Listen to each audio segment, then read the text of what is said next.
Okay, good afternoon. I want to welcome everybody today to today's webinar, Formulating the Framework, Designing Your Corporate Responsibility Program. I definitely look forward to speaking with you today, and I want to thank everybody for joining. I also want to thank you all. Quite a few of you have been emailing and sending comments on the various blogs and on these webinars, and that is really helpful for us to get things set up so we're addressing your educational needs and being able to provide good information here. So thank you all for doing that, and please continue to do that. So this is Radzinski, and I'll be presenting today. And like I said, Formulating the Framework, Designing Your Corporate Responsibility Program. For those of you that have been following the blog and that have been following the webinar series, as you can see, every one of these that we do builds upon the one previous. And ultimately, if you're following along here, this is a great education opportunity for all of you to understand how to implement and develop a corporate responsibility or sustainability program. And ultimately, if you are following along, you should be able to, start to take action. I do want to just point out that this webinar is being recorded, and we will be posting this for people that aren't able to attend, so this will be available for the future. And I also want to say that as I go through this, I'll talk for maybe 15 or 20 minutes, and then what is really productive is when people ask questions about the different things I speak about. So you can definitely do that right on your screen. You can go in and you can type in a question, and I'll address those questions for like the last 8 or 10 minutes of this webinar. And that really does help to get specifics into program and allow people to get some of their questions answered. And that's one reason why we do these webinars and not just the blog series, because it gives us the opportunity to have some interaction. So again, thanks for all of you for joining, and I'm going to get started here. So as for all of you that have been following, as you know, we've been really taking a look at the multiple steps that it takes to develop a corporate responsibility or sustainability program.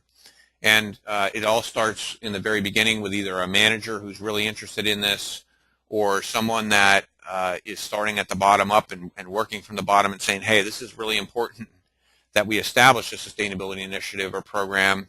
And then, maybe they get some things rolling, they talk to an immediate supervisor, they get some permissions to go forward, then eventually management gets on board. Of course, it's a lot easier when management is committed at the top. But, there's a whole series of things we've been discussing over the months now. Formation of a sustainability team, educating the team, conducting the sustainability assessment, which is a really critical aspect. And, we do a lot of sustainability assessments and materiality analysis, and that is really a very important driver. Then, once you have information on how your organization operates, putting together a mission, vision, policy statement, and then really understanding where you're going to spend your time on the triple bottom line performance results. Remember that we're really focused on improving economic, environmental, and social performance. That's the ultimate goal. And also remember that sustainability is very specific to your organization, so you have to do what's right for you. There's not going to be one program fits all or one size that fits all. Even as I go through the presentation today, these are just examples of things that can be done, and really the ultimate is to do something specific for each of your organizations. And again, these are just examples on things you can consider, give you some ideas to try to get a program up and running within your organization, or to enhance your program in your organization. So we're going to be talking a lot about identifying and developing operations efficiency improvements and programs to meet your goals. And that will be a myriad of things. It could be maybe operational improvements. It could be, energy audits, it could be things like training, it could be policies and procedure development, it could be supplier requirements, establishing supply chain diversity, philanthropy. There's lots of different things to consider when you're evaluating these programs. It's really going to come down to the fact on what is important to you as an organization. Now, one thing that we always really work on is what we call funding sustainability through sustainability. And that usually starts with low and no cost measures. And for those of you that have well-developed programs, you know this. You've probably started your program. You've got some quick wins. Maybe you were able to, change out some light bulbs in a building and save some energy. Or, you did some things like maybe it was an operational change or something like that where you save money, and that's really great. So what we typically recommend is identifying things that can be paid from savings. Usually when there's an operational savings, whether it's energy, water, waste reduction, whatever, there's usually a associated cost savings. Even with sustainable purchasing, if you establish a program where you really take a hard look at the raw materials, the products, the office supplies, the paper you use, and you start to say, wow, we don't even really need half of this stuff. Can we eliminate some of it? You can actually start a really good program of using that money then to maybe buy greener products or to utilize for other areas. We've had some great success stories that I'll talk about in a few minutes. But again, those are just examples of what we mean about paid from savings. And when we've done this in the past, almost every organization we've worked with, we found usually significant cost savings in their operations. If you look at some of the great companies that have taken sustainability and really run with it, companies like Interface and Ray Anderson, their whole program started with just really saving money through reduction in energy, water, waste, emissions, packaging, materials, and it turned out to be millions of dollars a year that then was able to be used for the much harder things when we get into sustainability. And you are going to hit these things where it does get really hard. You get the easy stuff done, and then it's like, what do we do next? And that's where your whole prioritization process comes in. For those of you that have been following along in the blogs, we've talked quite a few times now about materiality assessments. And, there's various ways you can illustrate that. And I've talked about this Ford example multiple times, but really looking at being in this realm of what is high impact, what is high concern to the organization, but also to your stakeholders. Because think about it, your stakeholders might include your employees, it might include your customers, it could be regulatory agencies, it could be a lot of different folks. But you ultimately want to do what's important to you, but you also want to focus on what's important to them so you can continue to be competitive, drive business, and definitely enhance the overall performance of your sustainability initiatives. So it's a really good thing to do, and that prioritization is going to allow you to hit the things that are easy to do first, and then as things get a lot harder that require capital, require major policy changes, or if you're getting into things like you want to make sustainability goals part of people's performance reviews or part of their bonus programs, that takes work and it takes a lot of effort. And these, by demonstrating quick wins like we're talking about today, that really will assist you to get into the much harder and more complicated programs that are required to really take an organization from either beginning or in the process of sustainability to reaching their ultimate aspirational goals. And sustainability really is going to be a very long-term process. We're all limited by technology. We have systems in place in the United States and other parts of the world where we do things that don't always make sense, like the way we design our products, the way we dispose of our waste, how electricity is produced and distributed, that we have to deal with. And until those things change, we're going to have challenges ahead of us to really do well. So let's talk about some of the easy first steps, low and no cost measures. And this is going to sound silly to a lot of you, but it is unbelievable how many facilities we work in where people just don't turn things off. And you don't realize how that really adds up, but we've been in many, many buildings, whether it's an office building, a manufacturing building, it could be a lab, it could be a school, it could be a repair shop, it doesn't matter. And you go into areas in these buildings where things are turned on, such as lighting, fans, cooling, conveyors, equipment, all kinds of different things just running and nothing's happening. And we've been in many situations where companies say, oh yeah, well, at night when everybody leaves the office, all the lights get turned off. And we've done studies where we integrate data loggers and we basically check the time the lights are on, or we validate when people are in the rooms. And it's amazing what we find out when people are thinking, yeah, we're turning the lights off every night. Doesn't happen. We're turning the lights off on the weekends. Doesn't happen. Or the lights are never on when nobody's in this room. We have good data that shows that. So that's really comes down to scheduling, and we've saved companies millions of dollars by just really taking a look at that. And I bet you can think about, in your own home, this happens, in your own place of business. If you have kids, for example, or you have a spouse that doesn't really care or leaves things on all the time, that is wasting money. It's creating issues around, increasing carbon footprint, all kinds of different impacts that you have to consider. So again, really easy to do. Look at these scheduling opportunities, getting things turned off. If you have a company that has a big building with a building automation system, there's always scheduling improvements that can be made. Another thing that we find very easy to do, water efficiency. You can basically come into a facility, if you have restrooms, shower heads, for very low cost, you can basically purchase aerators that take a typical faucet from 2.2 gallons per minute or 2.5 gallons per minute down to 0.5, and it costs about $2 to $3 to do that, plus the time to unscrew the old one, put the new one on. Right there, instant win, going to save some money. Same thing with shower heads. Same thing in many facilities where we just see water running. Whether it's a manufacturing plant where, maybe it's a plating operation, they just got water running continuously even when they're not plating parts. Or maybe it's a chemical plant where there's just hoses running. Huge opportunities there just to turn off. And we, again, have saved companies millions of dollars. This is things you can easily get quick wins on. Next thing is on waste minimization and management. Huge opportunity. I mentioned earlier about trying to reduce packaging. I just visited a facility last week. Really well-noted facility, excellent sustainability program. A model for many companies, and they've actually got it down now where they've got some of their employees doing some really great stuff, and they really started questioning how they get their office supplies delivered. They go with a big national chain, and they were getting, people were making orders when they only had $10 worth of an order. So every day, boxes showing up, trucks coming to the site. They really started saying, well, wait a minute, let's start consolidating these orders. People can wait a little bit.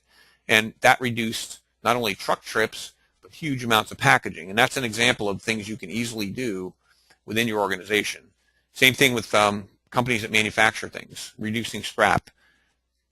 Doesn't sound easy, but in many cases it is easy. Sometimes there's different things that are happening. It might be a machine setting. It might be an employee that's not paying attention. It could be a procedure. All kinds of different things there.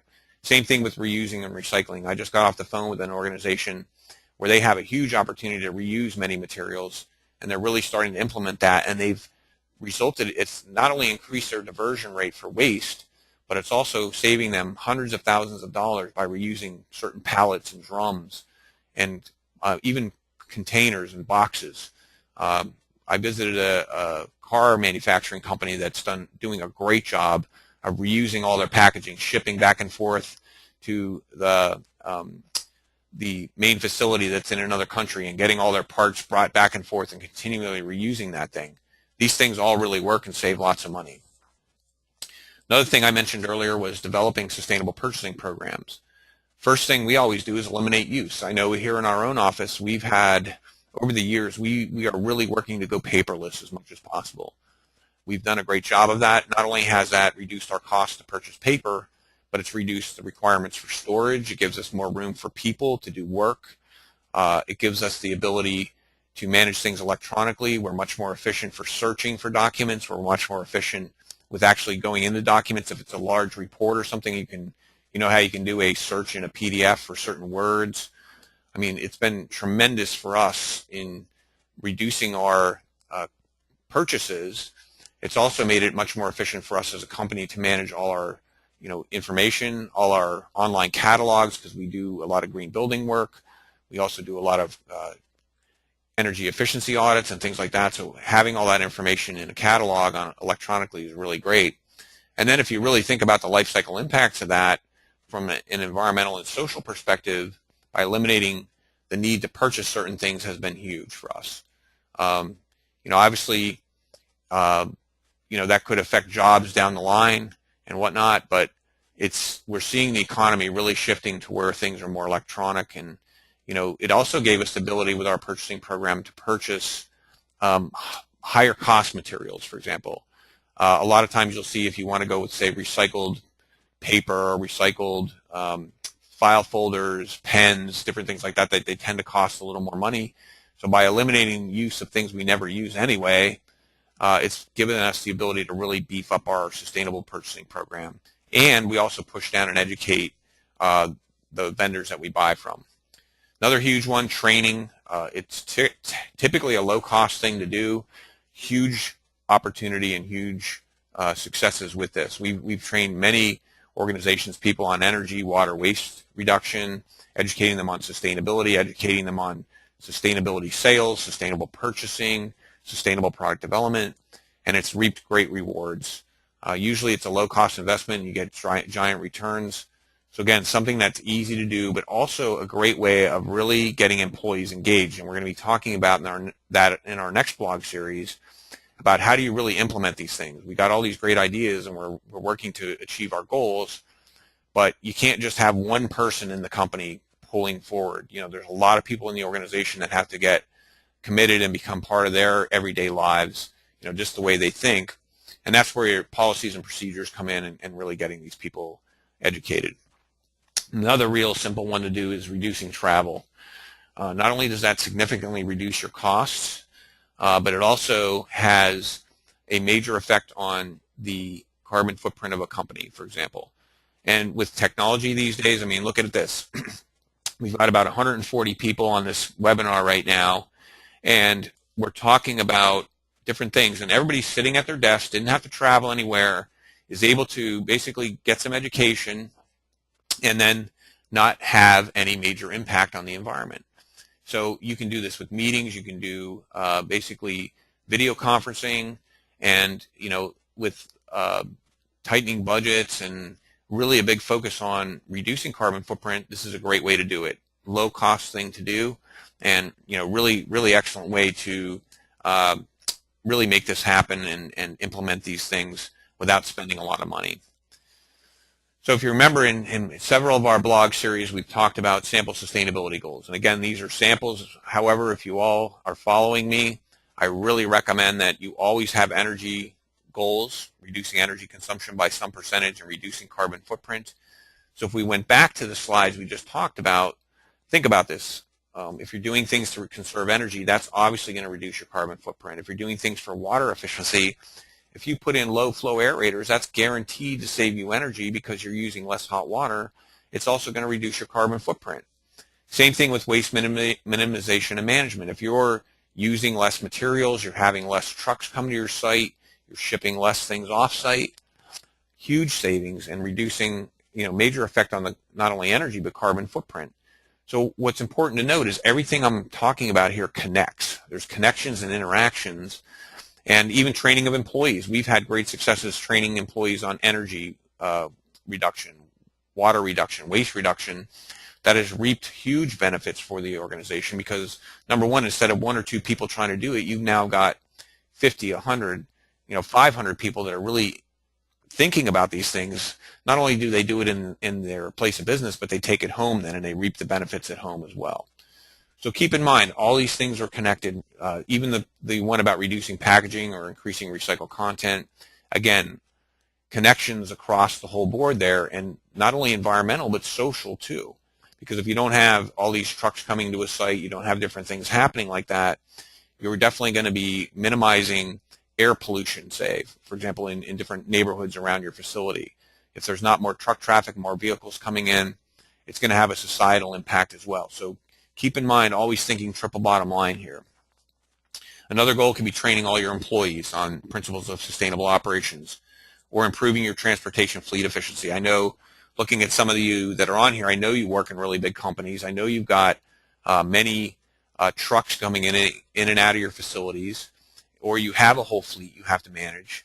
And just improving even, 0.5 miles per gallon over your whole fleet over a whole year is going to result in big cost savings, carbon footprint reductions, energy savings, resource savings, reductions in impacts on people, the whole 9 yards. So again, great opportunity to really understand and think about when you implement these things, how they really connect to every one of your goals.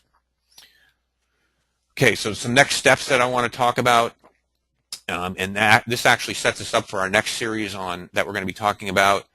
Ultimate goal is getting total employee engagement, getting executive buy-in, and integrating this into your business strategy. The ultimate thing you want to do is make sustainability part of your culture.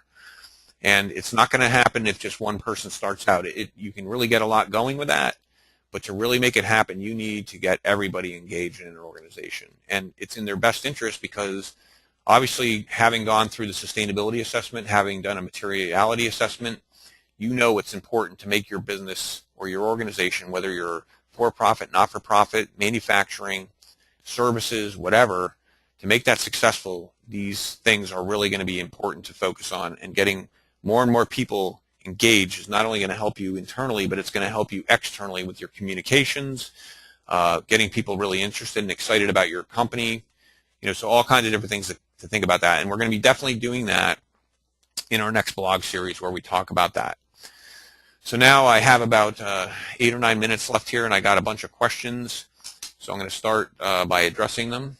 And if you have more, keep them coming in. So like I mentioned before, somebody's asking, will this be recorded? Yes, definitely this has been recorded, so people will have access to this if they can't be on the call today. Next question is, what should small, medium-sized enterprises prepare, or no, why should small and medium-sized enterprises prepare corporate sustainability programs?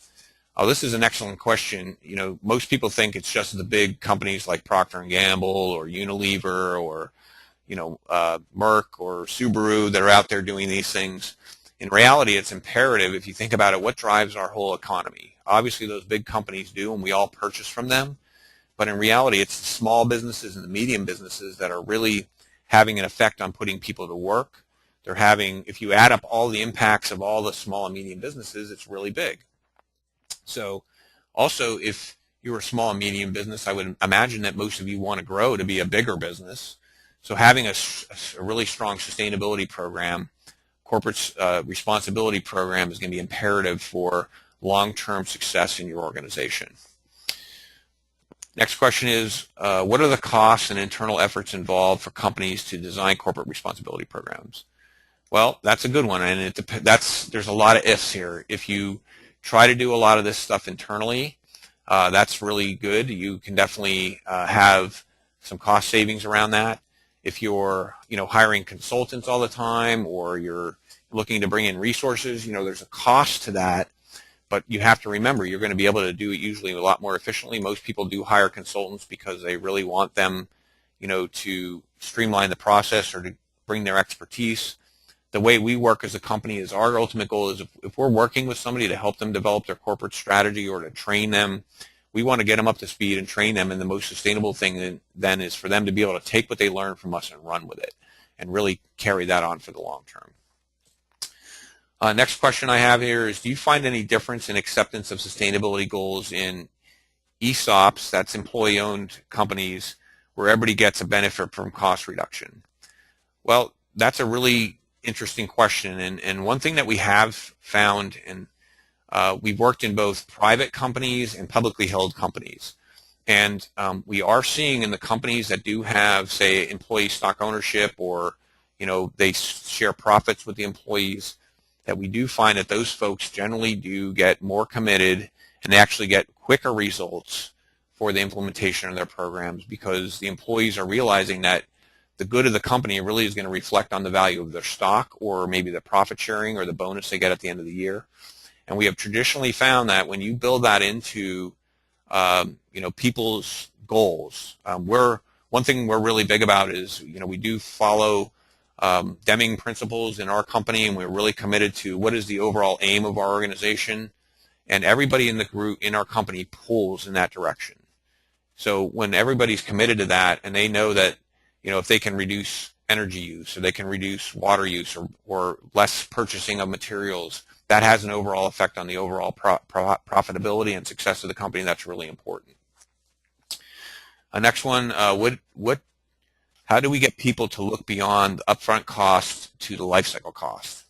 Well, life cycle is really something that's up and coming.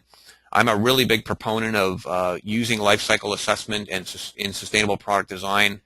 I just recently did a TEDx talk on closing the loop, I called it, and the need for us developing a circular economy.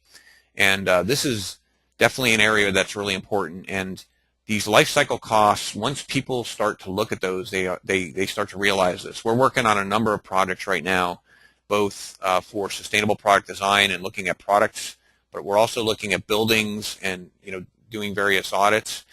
And it's an education process. Once you start to talk to people and get them to realize that, hey, this thing might cost $50,000 up front, but if we basically evaluate the fact that this is going to provide long-term savings, whether it's energy reduction, reduced maintenance costs, improved employee health or productivity, these things all have to be captured and communicated, and training and education is really a big piece of that. Next one is, what industry benchmarks for sustainability exist that I can compare or rate my company against? Yeah, well, this is an area where, again, sustainability is not one size fits all, and I really think this is going to depend on your sector and what industry you're in. For example, there are opportunities out there, say, for example, you're a real estate company and you want to understand how your buildings are performing against other buildings.